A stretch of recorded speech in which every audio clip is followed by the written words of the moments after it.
Hora de entrevista importante aqui no 360, porque o setor do aço e alumínio do Brasil espera um diálogo com os Estados Unidos para resolver o impasse envolvendo a taxação de 25% desses produtos que foi decretada por Donald Trump. Para tratarmos desse assunto, eu e Daniel Rittner vamos conversar agora com o presidente do Instituto Aço Brasil, Marco Polo Lopes, já na tela comigo e com o Rittner. Vou pedir então para o Daniel Rittner abrir essa entrevista contigo, Marco Polo. Rittner, por favor. Obrigado, Yuri. Boa tarde, Marco Polo. Obrigado por ter aceitado o convite de estar aqui conosco na CNN Brasil. Marco, eu queria, obviamente, começar essa entrevista perguntando qual que é a posição do Instituto Aço Brasil, do setor siderúrgico brasileiro, diante da sobretaxa anunciada por Donald Trump. A tentativa, a busca, o caminho preferencial é de sentar à mesa, buscar um canal de interlocução para negociar e como vocês imaginam essa negociação possível, por meio ali de cotas impostas para as exportações aos Estados Unidos, mais ou menos como foi em 2008, 2019. Boa tarde novamente. Boa tarde, Yuri. Boa tarde, Daniel. A nossa primeira reação foi de surpresa. E por que surpresa? Porque nós temos um acordo vigente com o governo americano desde 2018, que é um acordo que foi celebrado em função de condições existentes à época que se mantêm no dia de hoje. Que condições são essas? Quer dizer, o setor siderúrgico americano não tem autossuficiência na produção de placas. Então, o Brasil é um grande fornecedor estratégico de uma matéria-prima estratégica para a própria indústria siderúrgica americana. Essa falta de autossuficiência se mantém hoje. Basta lembrar que o setor siderúrgico americano importou ano passado 6 milhões de toneladas de placas. O Brasil fornece 3 milhões e meio de placa para os Estados Unidos. A outra condição que se repete agora em 2025 é que o Brasil é um grande importador de carvão metalúrgico dos Estados Unidos, alguma coisa acima de 1 bilhão e 200, 1 bilhão e 300 milhões de dólares. Então, essas condições se mantêm e por essa razão, um acordo que vigia até anteontem, desde 2018, 6 anos, sem qualquer tipo de problema, nós imaginávamos que, apesar de todas as manifestações do presidente Trump, que ele fosse mantido e não foi mantido. A decisão tomada pelo presidente Trump não é contra o Brasil, é contra o mundo, de maneira indiscriminada, incluindo aí, é sempre bom lembrar, o Canadá e o México. Mas a nossa expectativa, e é isso que a gente tem tratado de forma muito intensa com o governo brasileiro, é a perspectiva de estabelecimento de negociações, Daniel, te respondendo, diretas com o governo americano, de maneira que seja restabelecido o acordo de cotas, que é bom para a indústria siderúrgica brasileira, mas também é bom para a indústria siderúrgica americana. É só importante pontuar isso, me perdoa, Yuri, só para emendar e esclarecer esse ponto, é importante dizer o setor do aço não espera do governo brasileiro neste momento, um caminho de retaliação, uma postura mais combativa. Não é isso que esperam as siderúrgicas nacionais. Não, de forma nenhuma nós achamos que qualquer movimento no sentido de retaliação, uma postura mais agressiva do governo brasileiro, possa ajudar em relação ao que seria o objetivo maior, Daniel, que é de restabelecimento dessas cotas. Vamos lembrar que esse sistema que foi aprovado em 2018 é conhecido como sistema de hard cota. O que significa dizer? Que, por exemplo, as cotas definidas para os semi-acabados, 3 milhões e meio de toneladas.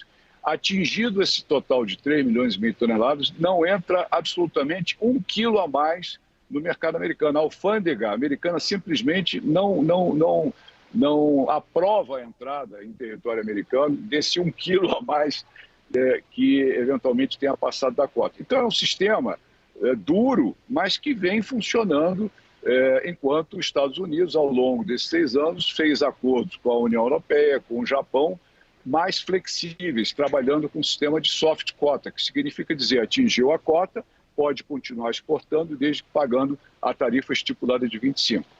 Então, concluindo aqui esse assunto especificamente, Daniel, qualquer movimento, qualquer arrobo de uma posição no sentido de maior agressividade, retaliação, nós não conseguimos enxergar o que isso pode contribuir. Nós temos um acordo que é bom para o Brasil, é bom para os Estados Unidos, relembrando que um dos pontos que o presidente Trump tem sempre trazido nessas discussões e sinalizou, inclusive, no momento da proclamação desse novo decreto, né, já uma certa flexibilização com a própria Austrália. Por quê? Porque tem os Estados Unidos superávit com a Austrália. Vamos lembrar que o Brasil, a nossa balança comercial com os Estados Unidos, ela é superavitária para os americanos desde 1919. Só para pegar os últimos 5 anos, eles têm superávites acumulados em média de 6 bilhões de dólares. Então, nós achamos que todos os fatores recomendam que nós restabeleçamos a nossa negociação para conseguir recompor o nosso acordo que vigiu aí durante todo esse tempo. Marco Polo, Yuri Pita agora perguntando daqui de São Paulo, quer dizer, diante desse contexto, seguindo nessa mesma linha do que o Daniel Richtner te colocou, a expectativa de vocês é retomar os mesmos patamares do acordo vigente. Em quanto tempo seria o ideal? Quanto antes, claro, imagino, mas pensando num prazo factível, verossímil, quanto tempo vocês acham que será possível fazer essa negociação, tomando até como exemplo o que aconteceu lá em 2018, para que o setor do aço aqui no Brasil tenha o menor tempo de impacto possível com essas tarifas novas? Yuri, em 2018, vamos lembrar que ainda que as condições sobre a ótica operacional das duas indústrias são as mesmas, são mantidas, mas o cenário político à época era diferente. O presidente Trump tinha um nível de irritação gigantesco com o fato de que a OCDE, que era responsável para tentar buscar uma solução para o gigantesco excedente de aço no mundo, que hoje é muito maior, né, e para tentar já resolver à época o problema das práticas predatórias de exportação da China, que já naquele tempo detinha também o maior excesso de capacidade.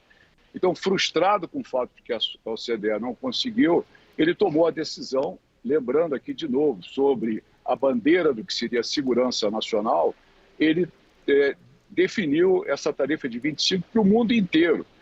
A dificuldade dessa primeira negociação nossa, Brasil, é de que isso foi inusitada, não existia absolutamente nada que tivesse sido realizado anteriormente. Daí a dificuldade de você trazer toda a argumentação, todas as informações que permitissem finalmente o entendimento de que as operações são complementares e de interesse dos países. Hoje, Yuri, te respondendo, nós temos um prazo aí, digamos, de 1 mês, já que as medidas passam a serem implementadas a partir de 12 de março, 1 mês que nós entendemos que é bastante suficiente, né?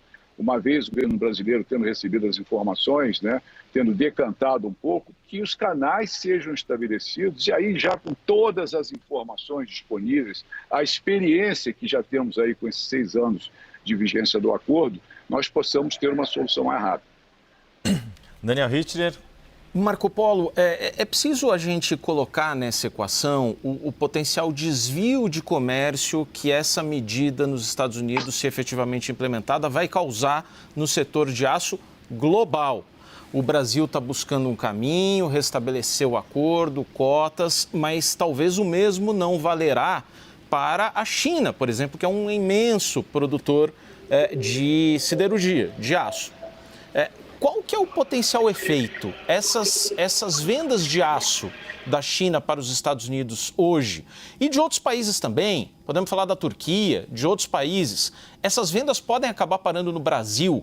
Qual que é o efeito disso tudo para o mercado brasileiro de aço? A gente vai ter uma invasão de aço chinês, digamos? É uma boa pergunta a sua, Daniel. Eu queria separar em 2 partes. Primeiro, toda vez que você fecha um grande mercado, de maneira global, evidente, você está correto, que a primeira consequência é a possibilidade de desvio de comércio. Isso funciona como se fosse um princípio de águas comunicantes, vasos comunicantes. Você abre uma torneira, a água começa a correr, bate aqui, está fechado, bate ali, está fechado, vai entrar onde está aberto. Se nós olharmos o cenário internacional siderúrgico, nós estamos falando hoje de um excesso de capacidade da ordem de 560 milhões de toneladas. Só para dar uma ideia ao telespectador, a capacidade brasileira é de 51 milhões de toneladas. É um absurdo. o que tem no mundo. Isso leva a quê? Práticas protecionistas, uma escalada gigantesca da turbulência, né? Então, nós já temos hoje, sem a medida do Trump, um mercado de cabeça para baixo no que diz respeito às trocas de produtos siderúrgicos. E lembro, Daniel, e você tem acompanhado isso de perto, nós já estamos há mais de um ano numa guerra gigantesca no Brasil para tentar travar as importações chinesas. Ano passado, nós tivemos aqui uma entrada de 4,8 milhões de toneladas de importado, a grande maioria da China, com práticas predatórias que representam algo em torno de 16% da nossa produção e de 23% das nossas vendas, o que é inaceitável, é um absurdo. Então, medir exatamente o que de aço da China pode vir para o Brasil, eu te diria o seguinte: nós já estamos recebendo essa avalanche agora. A China não tem uma política de exportação de uma determinada empresa, por exemplo, uma Baosteel. É uma política de Estado que tem como objetivo, num prazo de 10 anos... Mas isso piora com o fechamento do mercado americano. Não tenha dúvida que sim, mas eu digo, em relação especificamente ao volume chinês, vamos relembrar que os Estados Unidos já vinham com uma escalada também de tarifas contra as importações chinesas, tá? Então, eu diria que, claro, é sempre o impacto, é um aço que vai deixar de ser colocado lá, mas eu te digo o seguinte: já temos aqui uma avalanche gigantesca de aço chinês, independente daquilo que ocorre, o que leva à consideração de que nós precisamos ajustar em caráter de urgência o nosso sistema de defesa comercial. Esse mundo está de cabeça para baixo, vai piorar em função das decisões tomadas pelo governo americano, e você tem razão, a gente tem que estar alerta no sentido também, a exemplo do mundo, de ter aqui uma defesa comercial bastante ajustada, ágil, célere, para poder defender aquilo que a gente tem de mais importante, que é a nossa indústria do aço. Nós conversamos aqui com o presidente do Instituto Aço Brasil, Marco Polo Lopes. Se a gente conseguiu ouvir, né, Richtner? Marco Polo nos atendeu do aeroporto, então, para não causarmos nenhum outro tipo de problema, cumprir com o nosso horário aqui, agradecer a sua disponibilidade, Marco Polo. E se eu estou certo, está no aeroporto prestes a pegar avião, já desejo desde já uma boa viagem. Eu estava devendo ao Daniel e digo que foi um prazer estar aqui. Obrigado. Obrigado mais uma vez ao Marco Polo Lopes e, claro, mais uma vez ao Daniel Richtner, nosso diretor de jornalismo da CNN em Brasília.